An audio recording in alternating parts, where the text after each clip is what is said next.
I co-founded a business a decade ago and sadly ended up as one of the leaders of it. We were up to maybe 20 or 30 employees before I fully admitted to myself that I sucked at it. I'm not an executive. Though I was one time asked by Inc.com to contribute to their list of daily habits for executives, and I said, drink a ton of water at night so that you'll have to take a leak at 4:30 in the morning and then just stay up for the day. That was my best advice. Needless to say, I was not cut out for that. For a lot of reasons, but a recurring one was that I had no vision. Yes, we were a startup in the 2000 teens, but we weren't the Uber of anything, and we sure as hell weren't trying to change the world. So why are we doing this, people wanted to know. Because it's interesting. That's it. Life is a game, and that business is how we decided to play it. Also, it was a living, which counts for something. Interesting game that paid the bills. Is that not enough? It is for me, but it turns out for a lot of people, the answer is no. They want to make an impact. They do want to change the world. And they want to be inspired by the people they work for.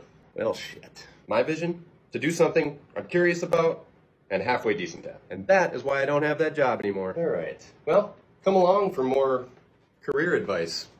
People ask me if I've written a book. No, I haven't. But here are 5 books I want to write. Words versus words. This is where I make a bunch of claims and then immediately disagree with myself. By the end of that book, I'll believe anything and nothing. Next, I want to write a book about strategic weaknesses. This is going to be a book of historical anecdotes showing that any of your weaknesses become strengths if you just put the word strategic in front of them. I'm strategically disorganized. I'm strategically ignorant. I'm strategically mean-spirited. Okay, maybe it doesn't apply to everything. I'm strategically depressed. I think this pencil's sharp enough by now. All right, next up is my book, 3.5 Stars, An Exercise in Extreme Mediocrity. I'm going to spend 150 pages trying to get people to rate this book 3 stars on Amazon. It'll be harder than you think. That 3rd star is the least clicked of all the stars. All right, here's an obvious one. This book is called Strikes and Gutters. Subtitle, Bowling as a Hyper-Literal, Objectively True Metaphor for the Meaning of Life. I'd read that. All right, here's my last one. Title, This Book Was Ghostwritten. Author, Abraham Piper. So anyway, if you're a researcher, or a ghostwriter, or a shady agent, or a publisher with deep pockets and low standards, hit me up. I'm feeling creative.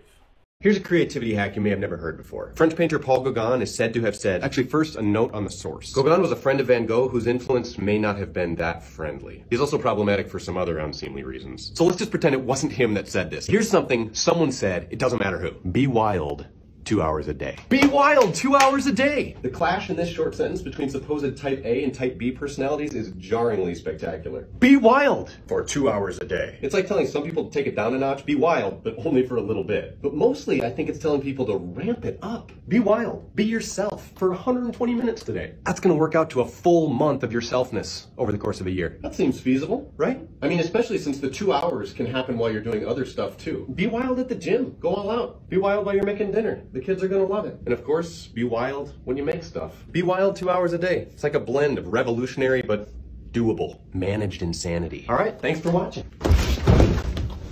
Come along if you feel like it.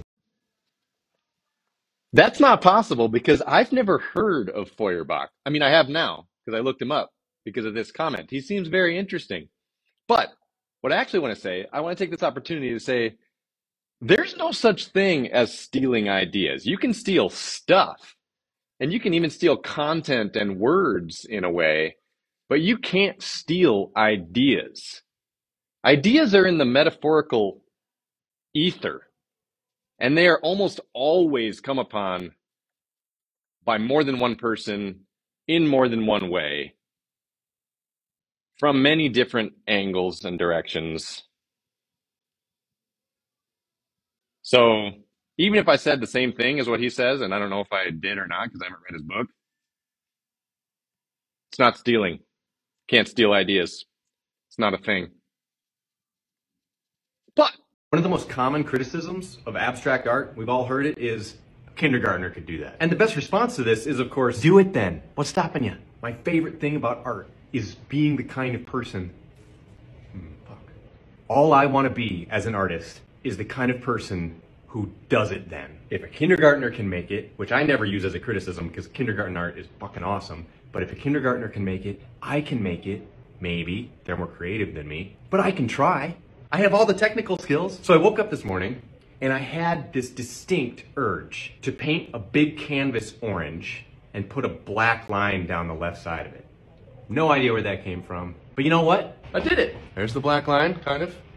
There's the big orange canvas. That's my favorite genre of art. Kindergartner could do it art. Kindergartners know where it's at. A kindergartner could do it. Heck yeah, they could.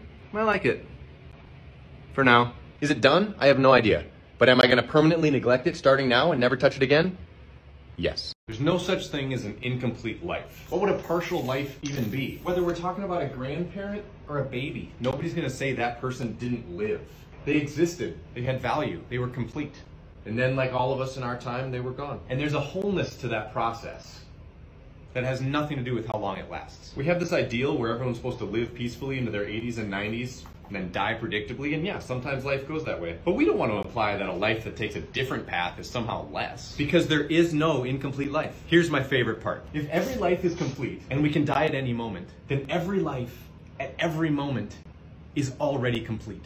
Seneca tells the story of a guy who celebrated this fact by throwing himself wild funeral parties every day.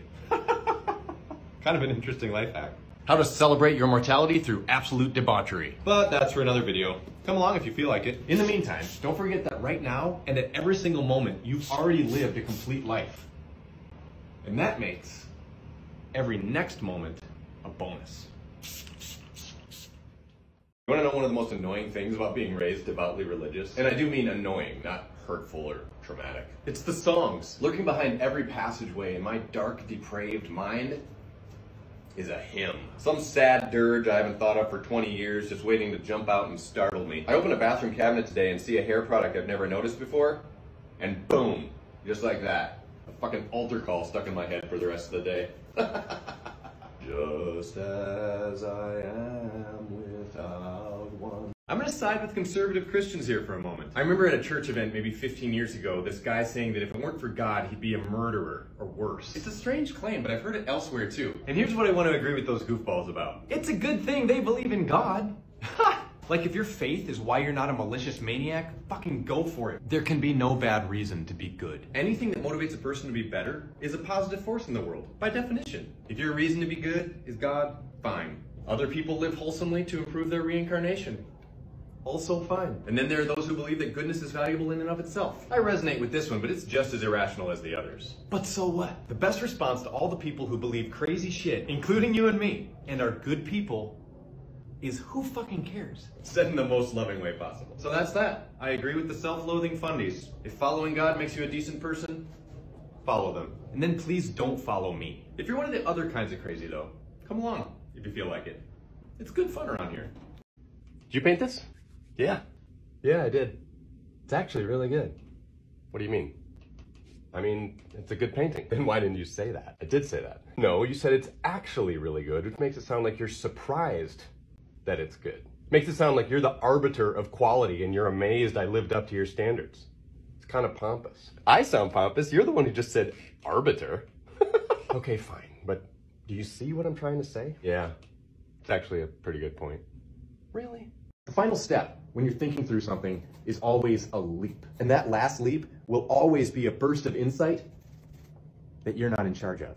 But here's the good news. We don't get to choose when, how, and where to have breakthroughs, but we do get to choose how often we give ourselves a chance to have breakthroughs. We can give our instinctive brain, the part of us that we don't control, that is in charge of our insights, we can give that part of ourselves opportunity after opportunity after opportunity by simply looking at things differently. So for instance, I was never going to see the word complicated the way that Alan Watts had it spelled out. So what did I do? I wrote them down myself, started listing them in different orders until it happened. Did I do it? Yeah, but not on purpose. The only thing that I did on purpose was to make it more likely to happen by chance. Here's the summary of all this. You cannot solve problems only by thinking. All you can do is put yourself in the path of solutions and then wait. I had this vision of a nerdy comma, you know, one that cares about the Oxford use of itself. I imagined it, and then I tried to paint it, but it had different ideas for itself. It doesn't look nerdy at all. It just looks like it wants to kick my ass for looking at it wrong. All right, I'm going to tell you something I deeply believe, something I think is important as much as anything is important. And then we're going to play a game in the comments, but I'm not going to tell you what the game is. Ready? Nobody is a piece of shit. There's no such thing as a garbage human. Game on.